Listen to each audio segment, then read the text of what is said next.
Hello दोस्तों, आपका स्वागत है हमारे चैनल में। आज हम क्लास 10th का आप लोग को साइंस का इम्पोर्टेंट क्वेश्चन ऑब्जेक्टिव बताएंगे, तो वीडियो को अंत तक जरूर देखिएगा। तो चलिए शुरू करते हैं। तो क्वेश्चन है, प्रकाश की किरणें गमन करती है।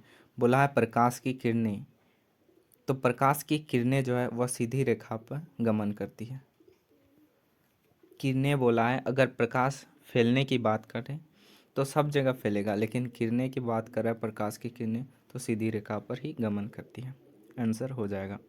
अगला, परावर्तन के नियम लागू होते हैं। तो परावर्तन के जो नियम लागू होते हैं वह होते हैं सभी परावर्तक पृष्ठ पर। सभी परावर्तक पृष्ठ पर जो है वह परावर्तन के नियम लागू होता है। अगला है, किसी गोलीय दर्पण की फोकस दूरी उसकी वक्रता त्रिज्या क्या होती है। तो आप लोग पढ़े होंगे F बराबर R/2। अब पूछा है कि वक्रता त्रिज्या क्या है, तो वक्रता त्रिज्या हम लोग R से डिनोट करते हैं और फोकस दूरी को F से। तो R का मान पूछा है, तो गुना कुनी गुना कर देंगे, तो R बराबर 2F।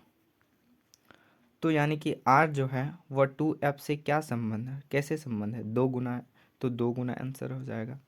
बी नंबर्स का राइट आंसर हो जाएगा। अगला है, किसी एक गोलीय दर्पण की वक्रता त्रिज्या 20 सेंटीमीटर है, उसकी फोकस दूरी क्या होगी। तो देखिए, वक्रता त्रिज्या का मान दिया और फोकस दूरी ज्ञात करने बोला है। तो F बराबर जानते होंगे R/2 होता है, यानी कि फोकस दूरी जो है वक्रता त्रिज्या के आधी होते हैं। और R का मान यानी कि पढ़ सकते हैं 20 सेंटीमीटर दिया है, तो 20/2 यानी कि जो है वह 10 सेंटीमीटर। तो 10 सेंटीमीटर जो है इसका आंसर हो जाएगा। बी नंबर्स का राइट आंसर हो जाएगा। अगला है, जब वस्तु अवतल दर्पण के वक्रता केंद्र C पर हो तो प्रतिबिंब कहाँ बनेगा। आप लोग जानते होंगे अवतल दर्पण ये है। अगर वक्रता केंद्र यानी कि C पर रखेंगे तो जो फिगर बनेगा वह C पर ही बनेगा, C पर ही बनेगा, उल्टा बनेगा प्रतिबिंब। ए नंबर्स का राइट आंसर हो जाएगा। अवतल दर्पण में वस्तु का प्रतिबिंब होता है, तो अवतल दर्पण में जो है वस्तु का प्रतिबिंब आभासी भी होता है और वास्तविक भी होता है, यानी कि दोनों होता है, यानी कि जो है वह सी नंबर राइट आंसर हो जाएगा। ए और बी दोनों। वाहनों के पश्च दर्पण के रूप में किस दर्पण का उपयोग किया जाता है। तो वाहनों के पश्च दर्पण जो है हम लोग उत्तल दर्पण का उपयोग करते हैं।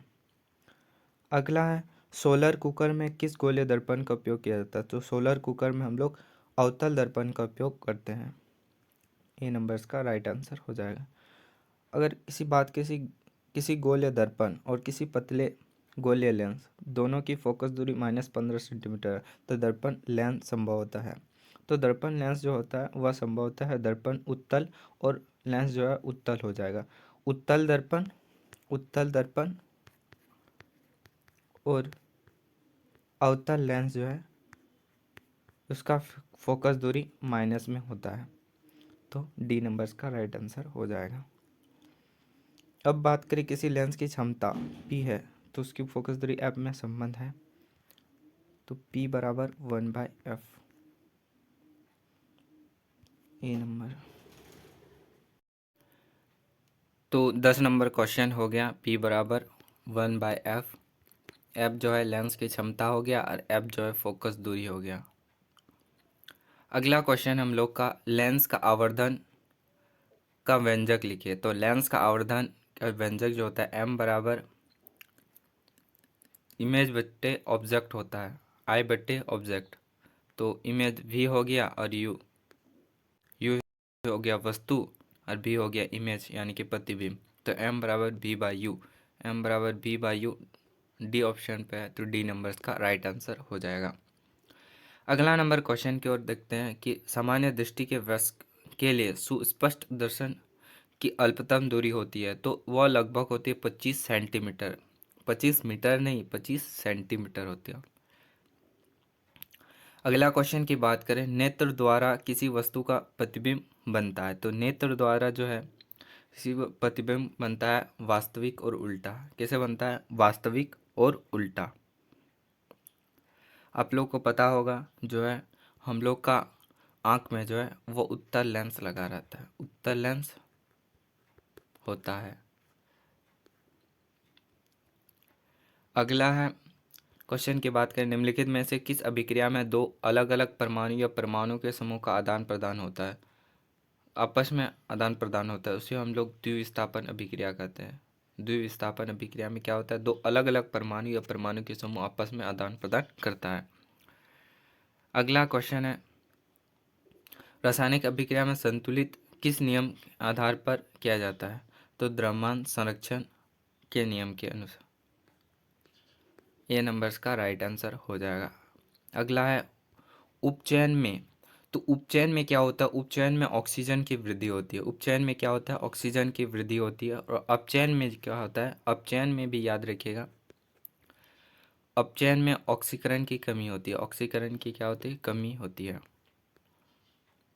अगला है पदार्थ एक्स के विलयन का उपयोग सफेदी करने में होता है, तो एक्स का क्या नाम है? तो एक्स का नाम है calcium hydroxide, calcium oxide, sorry calcium oxide, CaO, जो कि यह सफ़ेद चूना है, को H2O के साथ रिएक्शन कराएंगे तो CaOH होल 2 बनेगा। तो ये जो है वह सफ़ेदी करने के लिए उपयोग होता है। और ये पदार्थ जो है वह सफ़ेद यानी कि चूना जो होता है वह CaO होता है। तो बी नंबर्स का राइट आंसर हो जाएगा। धातु के ऑक्साइड की प्रकृति क्या होती है? तो धातु के ऑक्साइड की प्रकृति जो होती है वह अम्ल होती है। क्या होती है? अम्ल होती है। ए नंबर्स का राइट आंसर हो जाएगा। अगला है, ये जो साइन है चित्र में दर्शाया गया है, ये जो है, ये जो चित्र है, ये क्या संकेत करता है? जल की बर्बादी को रोका जाए? नहीं। सांद्र अम्ल वाले बर्तन पर लगा चेतावनी, ये भी गलत हो जाएगा। ये भी सही है, क्योंकि सांद्र अम्ल क्षारक बर्तन पर लगी चेतावनी जो है ये आंसर हो जाएगा।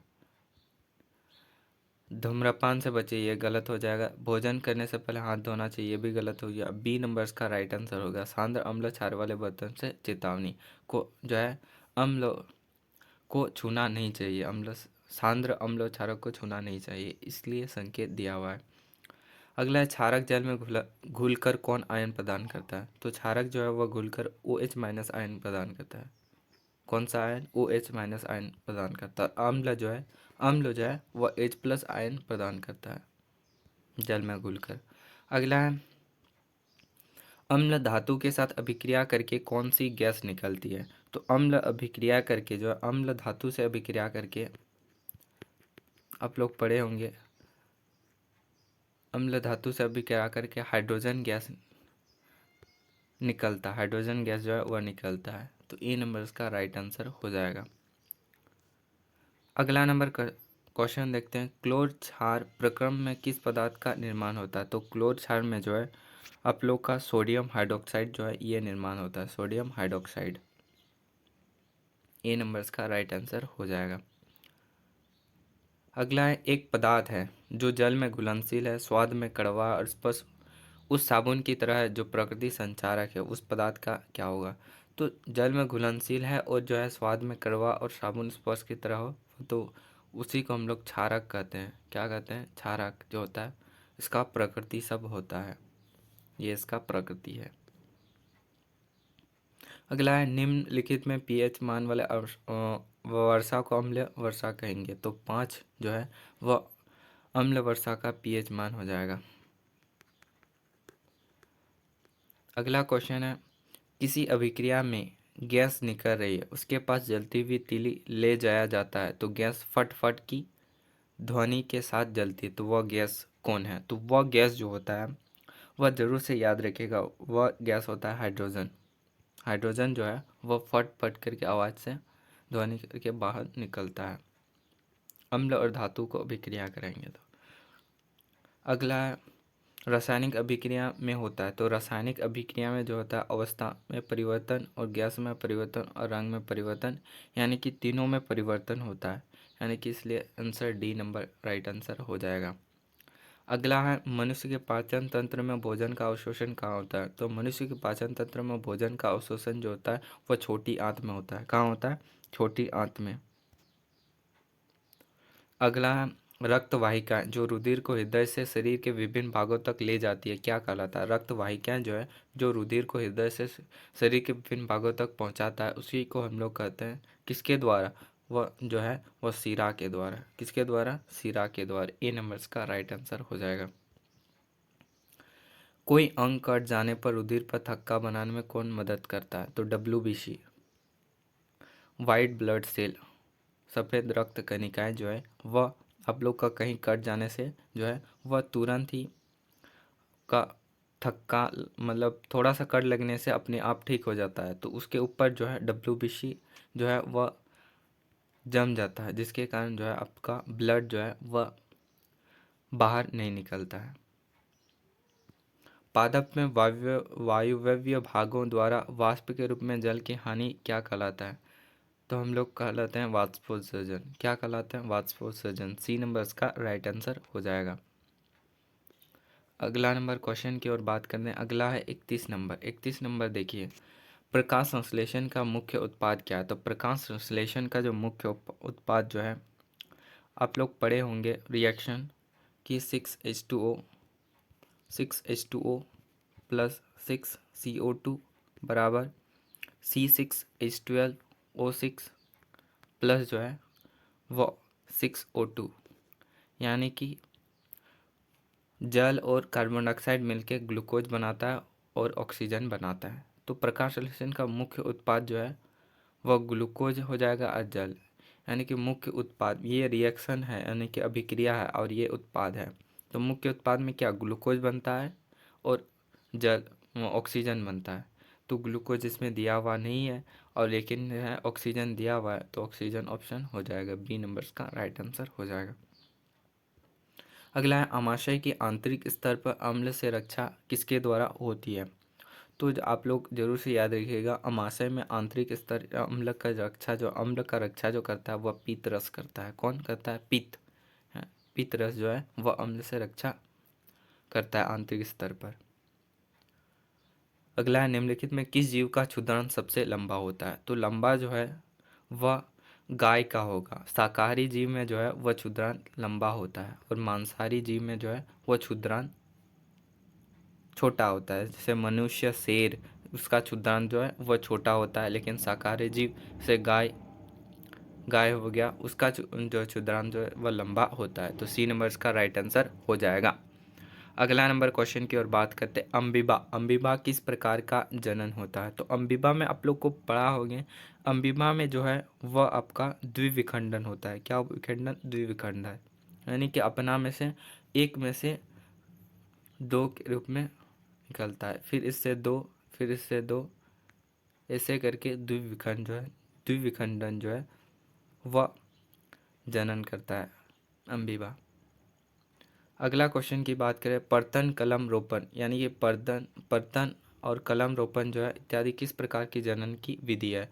तो ये जो है कायिक प्रबंधन की विधि है। कायिक प्रबंधन प्रकार का जनन की विधि जो है वो पर्तन कलम रोपण में होता है। अगला क्वेश्चन है, अगला क्वेश्चन देख सकते हैं, निम्नलिखित में कौन पादप का मादा जनन अंग है?